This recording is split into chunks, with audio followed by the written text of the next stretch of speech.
Advertencia. Te recomendamos que mires el siguiente contenido, consumiendo tus picadas y refresco favorito. El siguiente video es para todo el mundo. Disfruten. Gracias.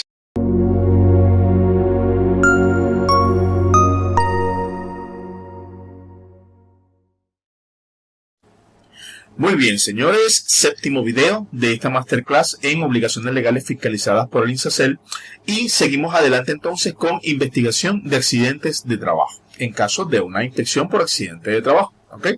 En este caso vamos a hablar de la notificación de ruta habitual o rutagrama. El rutagrama, como muchos de ustedes ya sabrán, es realmente un documento donde el trabajador expresa con sus palabras cómo es la ruta habitual de su casa al trabajo y del trabajo a su casa, y en qué horario o en qué momento realmente es que cumple con esta ruta. ¿Ok?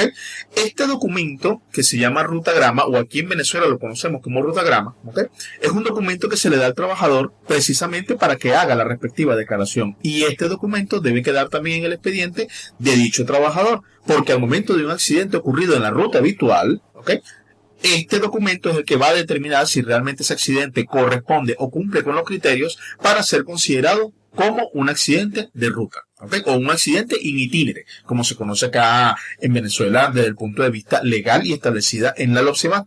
Entonces, en este sentido, la notificación habitual al rutagrama, en el supuesto de accidente de trayecto o in itinere, ¿ok?, contenido en el artículo 69, numeral 3 de la LOPSEMAT. Sí, está en la LOPSEMAT directamente establecido el accidente en ruta habitual. ¿Ok? El mismo deberá estar suscrito por el trabajador de puño y letra y contener como mínimo lo siguiente. Por eso decía lo de los criterios: domicilio, lugar de trabajo, prestación de, o lugar donde presta el servicio, elemento vinculante. El lugar donde presta el servicio y el lugar donde él habita realmente son elementos vinculantes, porque determinan realmente desde dónde salió el trabajador y hasta dónde fue a cumplir con su trabajo, y desde el trabajo hasta su lugar de origen o su casa. ¿Ok? Trayecto o ruta habitual, el elemento geográfico, ¿ok?, por eso le decía que son varios elementos. El elemento geográfico va a determinar realmente desde el punto de vista, yo diría que hasta satelital, ¿ok? Podemos determinar realmente cuál fue la ruta real que el trabajador pudo tomar, o si existían vías alternas. Y si existían vías alternas, el trabajador también tiene que haber declarado que existían vías alternas. Y dentro de estas vías alternas que tiene que haber existido o debe haber ocurrido ese accidente de trabajo, entre comillas, porque está en plena investigación. Pero el accidente tiene que haber ocurrido o en la ruta habitual o en la ruta alterna declarada por el trabajador, ¿ok?, en todo momento. El tiempo obviamente en que el trabajador, me disculpan el cursor, el tiempo, que es elemento cronológico, ¿ok? Porque, ¿qué pasa con el tema del elemento cronológico? Porque el trabajador va a expresar a qué hora sale de su casa y a qué hora sale del trabajo, a qué hora llega a su casa y a qué hora llega al lugar de trabajo. Entonces el elemento cronológico también va a tener una importancia muy, muy preponderante en lo que respecta a la investigación de accidente de trabajo en caso de accidente de ruta o accidente in itinere. Entonces estas características tienen que estar obligatoriamente en ese documento, al igual que el medio de transporte utilizado, porque el medio de transporte utilizado va a ser un elemento también, considero yo, desde el punto de vista legal, vinculante, porque el trabajador, si declaró en el documento que su vehículo es una bicicleta, pero el accidente ocurre en una moto, tiene que explicar el por qué venía en una moto, o porque venía en un carro, o porque venía en una unidad de transporte público, ¿ok? Pero él declaró que él venía o se trasladaba en una bicicleta o a pie.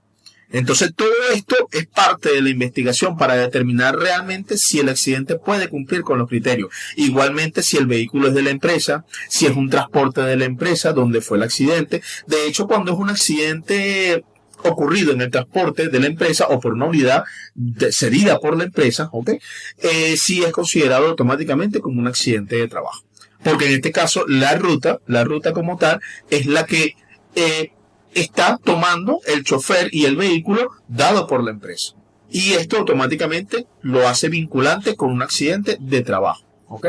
Por temas de tiempo, por temas de ruta, porque ya son rutas declaradas por el mismo empleador o establecidas por el mismo empleador, ¿ok? Entonces hay que estar muy atentos con este tema precisamente de los accidentes de trabajo en ruta habitual. Muy pendientes con este tema. ¿Okay? Seguimos adelante.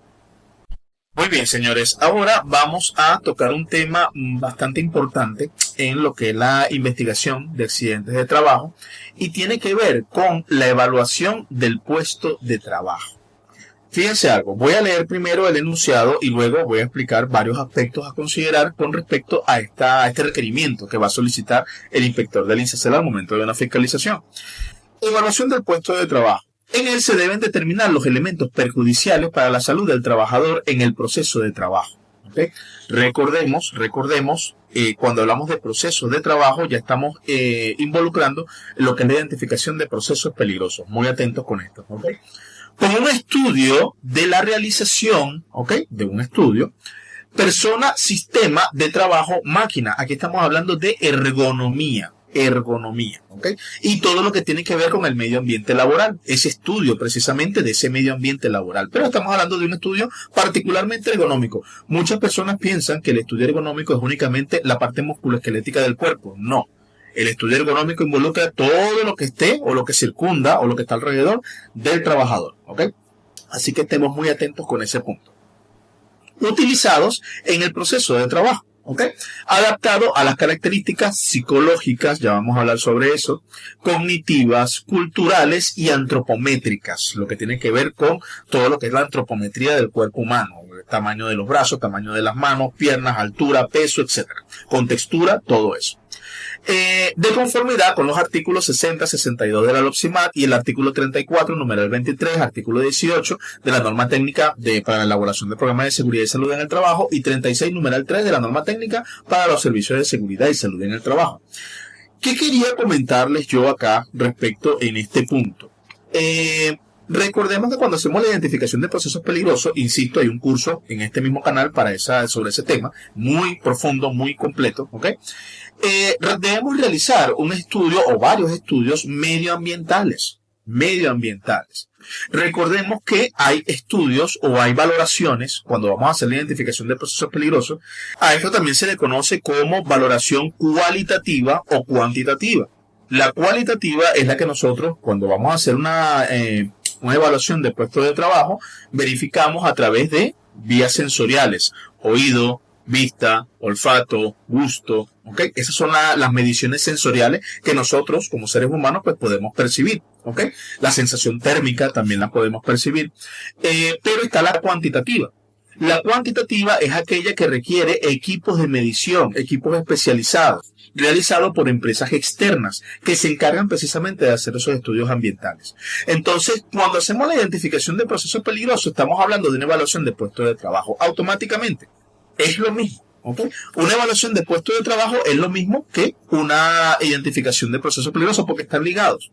Entonces, mientras usted tenga una identificación de procesos peligrosos debidamente realizado, con unos estudios bien hechos, con un informe bien realizado, usted está cumpliendo con todo esto. Porque de por sí, cuando se hace la investigación del accidente, que de hecho nosotros como investigadores internos por parte de la empresa también nos corresponde hacer la misma verificación. Pero el inspector del INSACEL va a pedir ese estudio. Va a pedir la identificación de procesos peligrosos, va a pedir los informes de las empresas especializadas que hicieron mediciones ambientales, de ser necesario. Por eso en el curso de identificación de procesos peligrosos yo explico el porqué de los estudios ambientales, por qué se tienen que hacer. Recuerden que hay límites máximos de exposición. Los límites máximos de exposición, dependiendo del factor que esté involucrado, vamos a hablar en este caso del ruido, que es el más común en las empresas. Estamos hablando de que hay un límite máximo, y hay un espectro donde yo debo mantener ese espectro de ruido en ese puesto de trabajo para no afectar al trabajador sin necesidad de colocarle un equipo de protección personal. Pero cuando este ruido supera el 50% del límite máximo de exposición, o el trabajador está ahí durante 8 horas de trabajo, debo realizar modificaciones o principios de la prevención en ese puesto de trabajo para tomar acciones sobre ese ruido y realizar las modificaciones necesarias para poder corregir esa desviación y evitar que el trabajador me padezca de una enfermedad ocupacional o padezca o pueda tener un accidente derivado de ese factor que lo está afectando. Entonces, por eso es que el INSACEL o el inspector del INSACEL solicita esta información.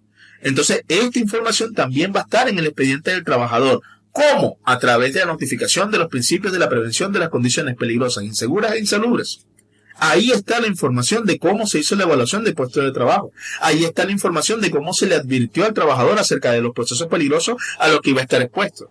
Allí se le explicó al trabajador también cuáles fueron los principios de la prevención. Recuerden que son 3, ¿ok?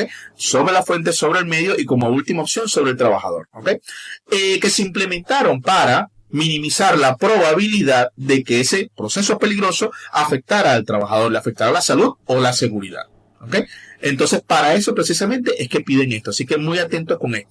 Mientras ustedes tengan una identificación de procesos peligrosos bien realizada y tengan una notificación de los principios de la prevención bien establecida, bien hechecita, y obviamente en el expediente del trabajador ya ustedes están cumpliendo con la normativa legal vigente en esta materia de evaluación de puestos de trabajo. ¿Okay? Y también, por supuesto, conservando en un lugar seguro los estudios ambientales que se hayan realizado en esos puestos de trabajo. ¿Vale? Seguimos adelante. Vamos a entrar en otro tema también bastante importante y que obviamente son fiscalizadas por el INSACEL, y es la investigación de presunta enfermedad ocupacional. Recordemos que es presunta hasta tanto esté debidamente certificada por el INSACEL en este caso, ¿okay? Entonces, cuando van a hacer una investigación de enfermedad ocupacional adicional a los documentos exigidos de la Inspección General, se deben suministrar, entre otros, vamos a ver acá, investigación y declaración de presunta enfermedad ocupacional. Vamos a leer primero el enunciado. De conformidad con la NT 02-2008, que es la norma técnica para declaración de enfermedades ocupacionales, ¿okay? El INSACEL, y basado en las evidencias arrojadas por el Sistema de Vigilancia Epidemiológica Ocupacional, escúchese bien, arrojadas por el Sistema de Vigilancia Epidemiológica Ocupacional, es decir, que la determinación si una investigación de accidente de enfermedad ocupacional es válida o no, o si realmente hay justificación para declarar esa enfermedad como enfermedad ocupacional, va a derivar precisamente del Sistema de Vigilancia Epidemiológica Ocupacional. Allí la importancia de mantener en funcionamiento un buen sistema de vigilancia epidemiológica en salud ocupacional. Se debe iniciar una investigación cuando existan razones para sospechar que una manifestación temprana o una patología, ¿ok?, está relacionada al trabajo, para luego realizar la respectiva declaración ante el INSACEL. Esto de conformidad con los artículos 40, numeral 14 y 56, numeral 11 de la LOPSIMAT, artículo 864 del Reglamento de las Condiciones de Higiene y Seguridad en el Trabajo, artículo 34, numeral 18 de la norma técnica del Servicio de Seguridad y Salud en el Trabajo, y artículo 19 de la norma técnica de elaboración de programas de seguridad y salud en el trabajo. Ahora, este procedimiento, ¿cómo se haría para hacer la respectiva investigación de la enfermedad ocupacional? Para eso está la norma técnica, señores. Para eso está la norma técnica. La norma técnica les va a decir a ustedes cuáles son los criterios que debe poseer esa enfermedad para ser considerada como de origen ocupacional. Pero adicional a la investigación que nosotros hacemos como profesionales, también está la investigación que hace el funcionario del INSACEL o la institución en este caso, porque es el deber ser, ¿ok? Es el deber ser. Entonces, el procedimiento en caso de enfermedades ocupacionales es: hay la sospecha de la enfermedad ocupacional. Paso 1. Conocimiento de la presunta enfermedad ocupacional a través del sistema de vigilancia epidemiológico. Paso 2. Realizar la investigación de los 5 criterios que determinan si es una enfermedad ocupacional o no. Esos 5 criterios están en la NT 02-2008. ¿Okay? Realizar la declaración de las 24 horas luego de tener la sospecha de que es una presunta enfermedad ocupacional. Esto lo hace el médico ocupacional a través de la página web del INSACEL, ¿okay? Y paso 4, entregar la constancia de haber declarado la enfermedad ocupacional ante la GERESAT, en aquel tiempo la DIRESAT, ahora es la GERESAT correspondiente. Entonces, todo esto lo determina realmente es el sistema de vigilancia epidemiológica en salud ocupacional. Hay que estar muy atentos con esto, ¿ok?